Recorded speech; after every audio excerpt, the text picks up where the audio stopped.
kicking a soccer ball, throwing darts on a board, to hooping on a court, projectiles are involved in many everyday things. But what exactly are they? Could a bowling ball be considered a projectile? The short answer is no, but this video is dedicated to explaining exactly what projectiles are. Hello everyone, my name is NaaShon Francis, and I will be giving a brief introduction into projectiles. How do they work? Why do they behave this way? And why are they important? For this video, we're going to be covering 4 sections to talk about projectile motion. Definitions, origin of discovery, mathematical representation, and finally, applications seen today. In physics, a projectile is defined as an object upon which the only force acting is gravity. As you can see, as I drop the ball, gravity does its work right there. So in other words, once a projectile is launched, it continues in its motion by its initial velocity and acceleration due to gravity. Speaking of gravity, gravity is the force that attracts a body towards the center of the Earth.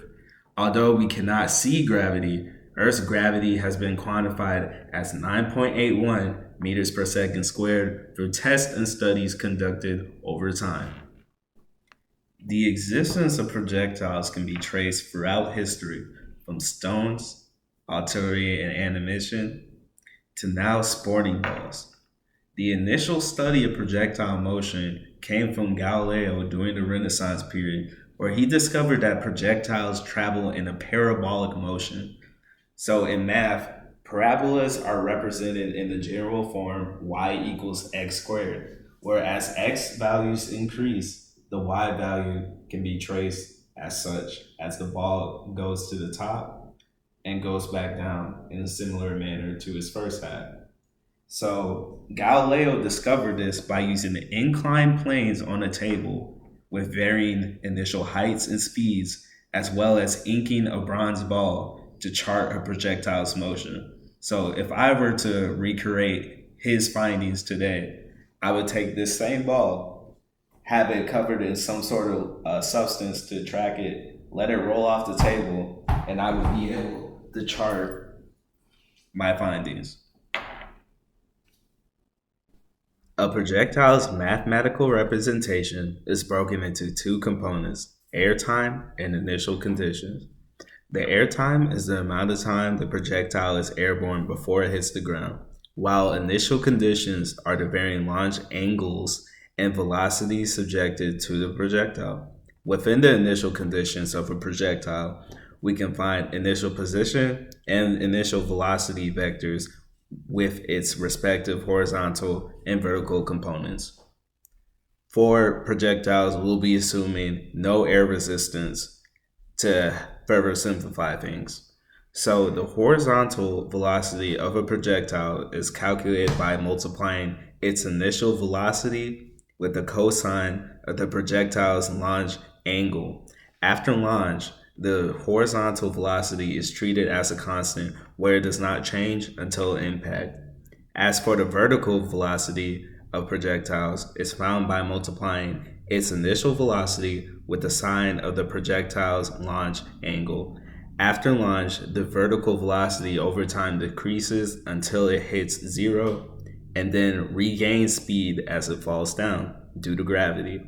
Gravity acts as a constant acceleration at 9.81 meters per second squared, where it's generally associated as a negative value for directionality.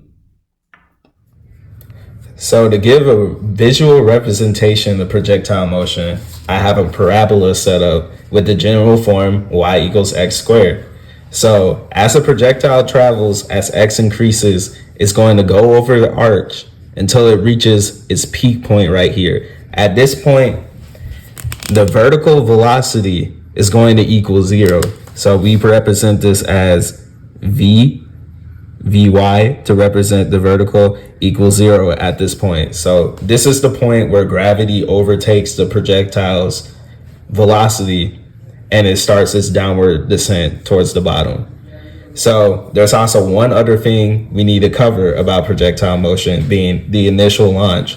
So if we go over to this side, we're going to draw a vector arrow just as such. We're going to mark this as V initial, also known as VI. So within VI, we have two components.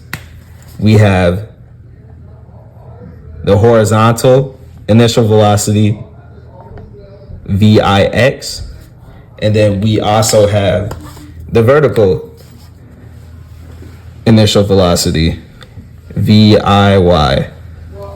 And then within this vector, we have an angle, so the angle of launch, and we're going to put theta there. So how we break this down is VIX is going to equal the cosine of the initial velocity. So we put VI times cosine of the angle. And then the initial vertical velocity is going to be let me move this up. VIY equaling the initial velocity times the sine of the angle. So using this formula, we can find the components for our initial conditions as well as the position. So this is assuming it starts at the point 0, 0, but for any given problem, you can have it at here, for example, where you're having a whole new arc, doing a whole new separate thing. So we'll be going over an example showing how projectile motion is represented. So for our example, it states the following. If I were to throw a ball straight up in the air at 5 meters per second and catch it, how long would it stay in the air? And I drew out a quick little timeline of the events that we'll be covering. So I start with the ball, I throw it straight up in the air, it reaches this point, it comes back down, and I catch it. So we're going to start with what we're given in this problem. So we know how fast I'm throwing the ball. So we know the initial velocity off the bat. So V naught or VI is equal to 5 meters per second. So what else do we know? We know the nature of the projectile's motion. So since we're going straight up, we're going to draw the arrow representing up. So we know this is a Y value. And if we were to think about the angle of launch, we would find that when it is a vertical line, the angle is equal to 90 degrees. So when we solve for the initial vertical velocity, we find that V naught Y is going to equal 5 meters per second times the sine, of 90, which we find equals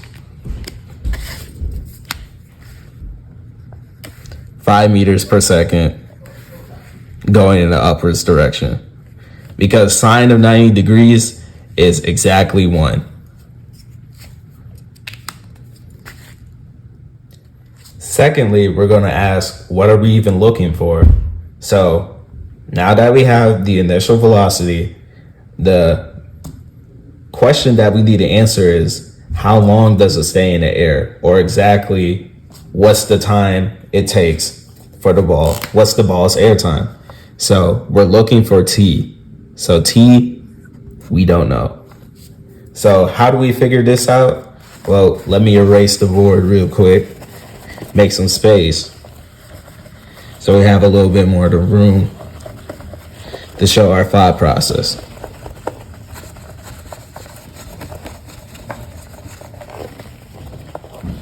So we have our givens. We have V naught, which is equal to V naught Y, which is equal to 5 meters per second. So we also have to wonder, do we have a vertical, not a vertical, but a horizontal velocity component? And we can solve that quickly using the formula we talked about earlier. So V naught X is going to equal 5 meters per second times cosine of 90 degrees. And we find that to be 0 meters per second because the cosine of 90 degrees is 0. So we know the ball is going straight up and down.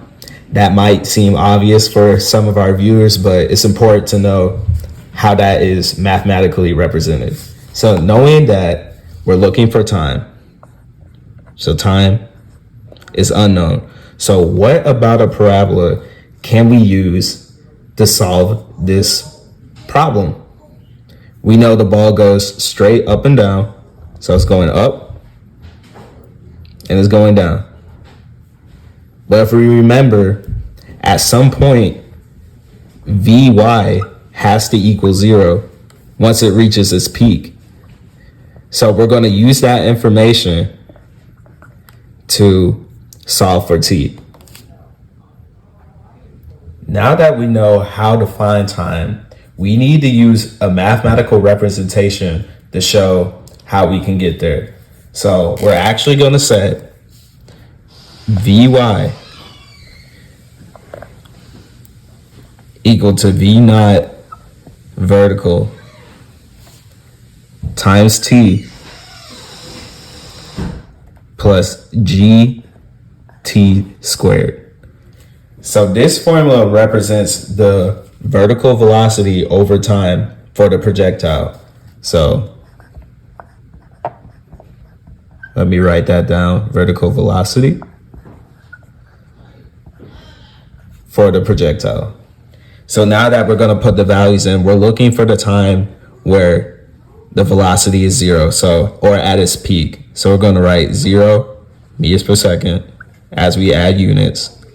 The initial velocity, the initial vertical velocity, which we know is 5 meters per second, times time, plus the numeric value for gravity. So I'm going to put this in parentheses, but negative 9.81, since we're representing its downward motion, meters over second squared times t squared.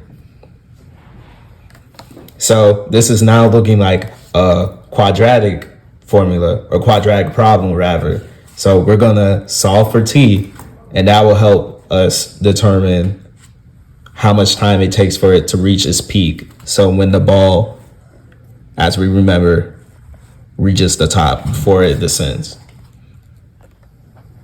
All right, so to solve for this equation, we're going to first take out a t. So divide the entire equation by t, which is going to leave us with 0 meters per second equals 5 meters per second plus negative 9.81 meters per second squared times t. So now we need to isolate the t. So we're actually going to take this 5 meters per second, the initial vertical velocity, and put it to the other side. So divide, so minus, subtract the 5 over as such. So now we have negative 5 meters per second on the left side equals now negative 9.81 meters per second squared. Yep, I forgot about that. Times t. And finally, we are going to divide negative 5 by negative 9.81 meters per second squared. And our units should be right as we do this. So negative 5 meters per second divided by negative 9.81 meters per second squared equals t. I'm going to draw an arrow. So we're going to find that the time it takes to reach halfway for the projectile is t equals 0.509 seconds. And we know this is correct as we check our units throughout the entire thing. Meters over second, meter over seconds, those cancel. And since it's second squared at the bottom, the second comes up into the numerator spot. So at t equals 0.501509 seconds, the projectile reaches exactly halfway in its path. So to find the total time, the ball is in the air. We're just gonna take that t we found and multiply it by 2. And that leaves us with a total time of 1.0, roughly around 1.02 seconds. So when I throw the ball up and it comes back down and I catch it, it takes exactly 1 second. Many sports today utilize projectiles and find ways to better capitalize on its motion. This is seen from designers changing how a football, a soccer ball, and a basketball's material and shape to better the sport. Also from athletes training to get their respective projectiles to move in motions favorable to them. Programming and animation can also simulate realistic projectile motion through mathematical formulas. Finally, studies in projectile motion are essential for items like fireworks and ammunition. Thank you for tuning into my first video in the series. I hope this was informative to anybody watching. The topic of projectile motion can only go deeper, and I would love to expand on this introduction video. Until then, be sure to experiment and think about ways that projectile motion applies in your life. Thanks again.